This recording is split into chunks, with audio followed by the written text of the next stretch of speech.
This presentation is intended for students taking Anatomy and Physiology 2 with Gina Piscatelli at Madison Area Technical College. It covers the anatomy and histology of the heart. The heart is located within the pericardial cavity. This is a subdivision of the thoracic cavity and shown in purple. The pericardial cavity is centrally located along the midline in a region known as the mediastinum. The mediastinum is located between the lungs and extends from the sternum anteriorly to the vertebral column posteriorly. It contains both dense and loose connective tissue, as well as important structures interconnected by this connective tissue. These structures include the heart, surrounded by the pericardial membrane, large blood vessels connected to the heart, which are referred to as the great vessels, the trachea, shown in light blue, the esophagus, shown as a tube, orange colored, and the thymus.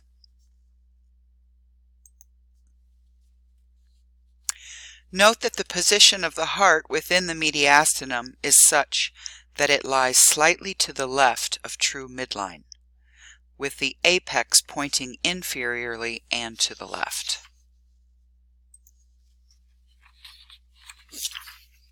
The pericardial membrane surrounds the heart to isolate and protect it from infection, as well as some trauma. However, one of its most important functions is the secretion of pericardial fluid, which provides lubrication so that the heart can move freely as it expands and contracts.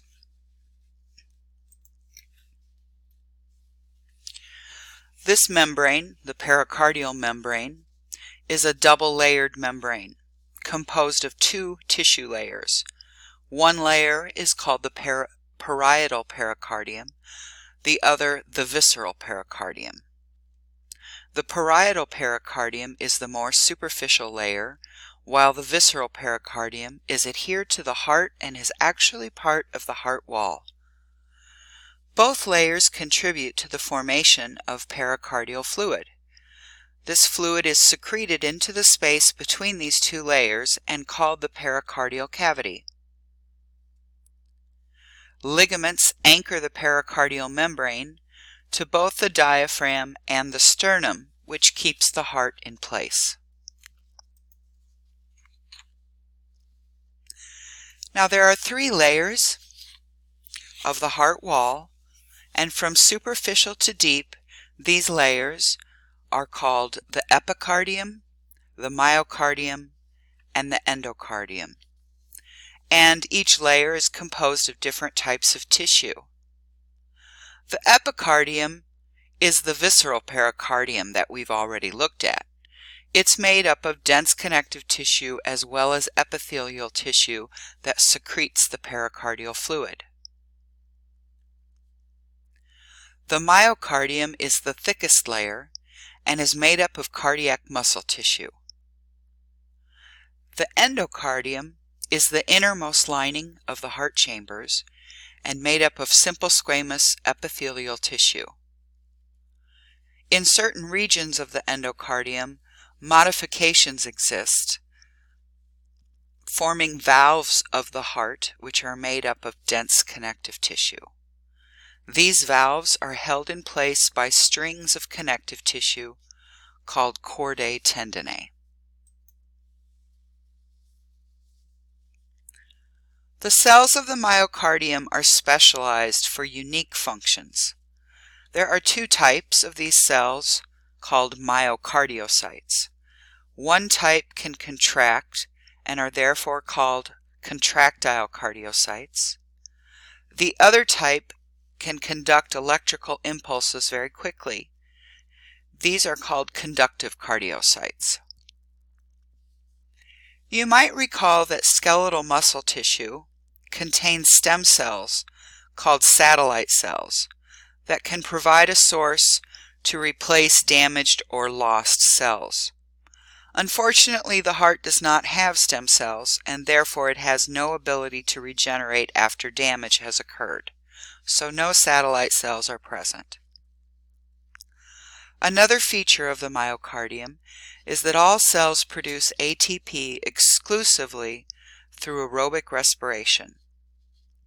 Now, since the heart beats continuously for your entire life, you can imagine it requires a substantial amount of ATP for contraction. Fortunately, these cells can use several different types of starting organic molecules to make ATP through aerobic respiration, including fatty acids, glucose, ketones, and amino acids.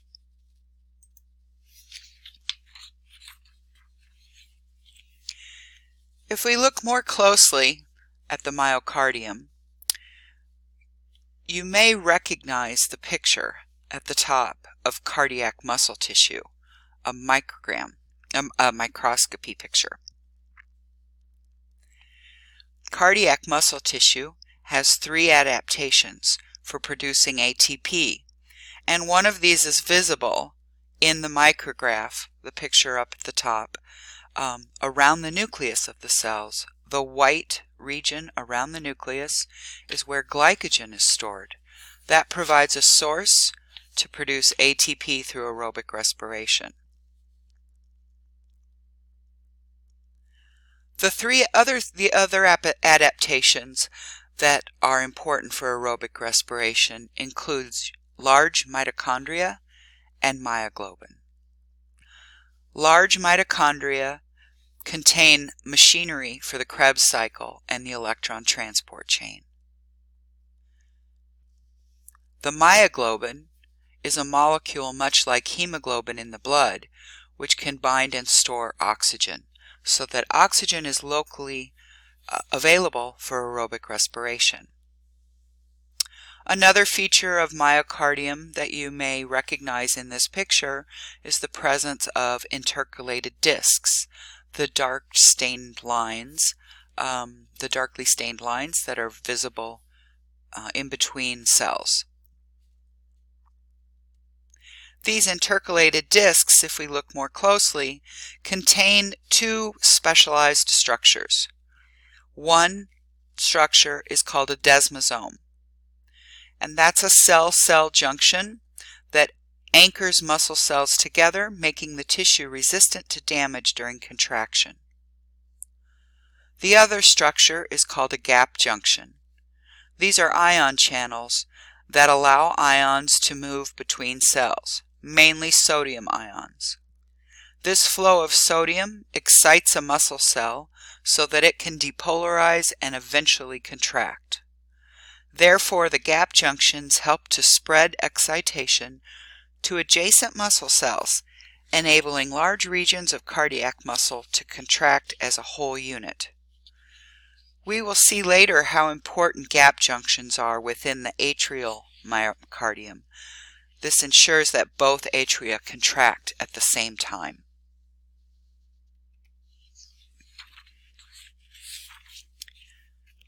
Now let's review gross anatomy of the heart. As you know, the heart contains 4 chambers, 2 atria and 2 ventricles. The atria are smaller than the ventricles and located superiorly. The wall that separates the right and left atrium is called the interatrial septum. The right and left ventricles are larger, have thicker walls, and are located inferiorly towards the apex. The wall that separates the ventricles is called the interventricular septum. Looking more closely at the atria, notice how thin the walls are, small, thin-walled chambers. They are referred to as receiving chambers. Now, they do contract to push blood into the ventricles, but since their walls are so thin, the force of contraction is minimal, at least compared to ventricular contraction. The myocardium of the atria have noticeable ridges arranged in parallel lines. These parallel ridges are called pectinate muscles, because the word pectin refers to structures that resemble the teeth of a comb. Also visible on the lower picture is the fossa ovalis, which is connective tissue. It is located in the interatrial septum, and it's a remnant of what was once a hole in the fetus. The hole is called a foramen ovale, and it connects the two atria so that blood flows between the two atria. The significance of this will be discussed when we discuss fetal circulation. Looking more closely at the internal anatomy of the ventricles, we see that the large, thick walls allow pumping, so they are known as ejection chambers. The right ventricle will pump blood out an artery, and the left ventricle will pump blood out an artery. They will contract simultaneously. Looking at the tissue on the surface of the chamber of the myocardium, you see two features. One is the trabeculae carneae, or ridges of muscles, that form a network. This network is kind of like a weave, like a woven basket, and enables muscle contraction to happen in many planes. The papillary muscles are the second feature, and they extend from the wall of the ventricle and hold the valves in place.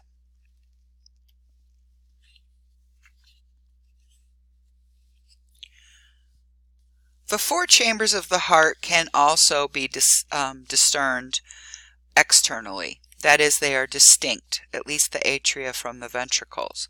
Notice that the two atria have auricles that look like flaps of tissue. These extensions of the atrial chambers function to increase the volume of blood that the chambers can hold.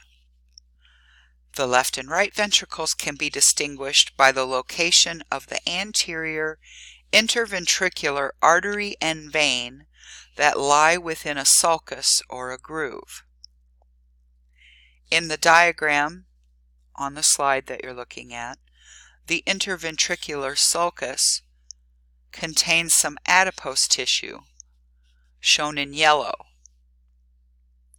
It denotes the location of the interventricular septum. This interventricular sulcus that contains adipose tissue, the artery and the vein, denotes the exact location of the interventricular septum internally.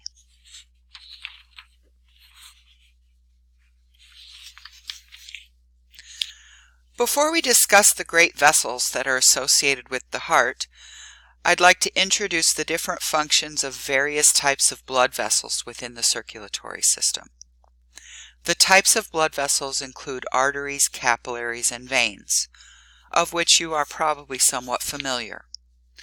An artery is defined as any vessel that carries blood away from the heart. Veins are defined as any vessel that returns blood to the heart. Capillaries are the location where materials can be exchanged between the blood and fluid in the body tissues. These materials would include gases such as carbon dioxide and oxygen. The large blood vessels associated with the heart, called the great vessels, include the aorta, shown in red, the pulmonary artery, shown in blue, the right and left pulmonary veins, which are smaller and red on either side of the heart, the superior vena cava, blue, and the inferior vena cava, also blue. The pulmonary artery begins as a single trunk, and then it bifurcates into the left and right pulmonary arteries, one of each going to a lung. The aorta and the pulmonary artery both carry blood away from the heart's ventricles. Blood from the right ventricle flows into the pulmonary trunk. Blood from the left ventricle flows into the aorta. Obviously, blood in the pulmonary artery will be sent to the lungs. Blood in the aorta will be sent to the systemic circulation. The pulmonary veins, the superior vena cava and the inferior vena cava, all carry blood back to the heart. Blood returning from the lungs is carried in pulmonary veins. These veins are shown as red because the blood has been oxygenated in the lungs. Blood returning from the systemic circulation or body tissues will travel in either the superior or the inferior vena cava.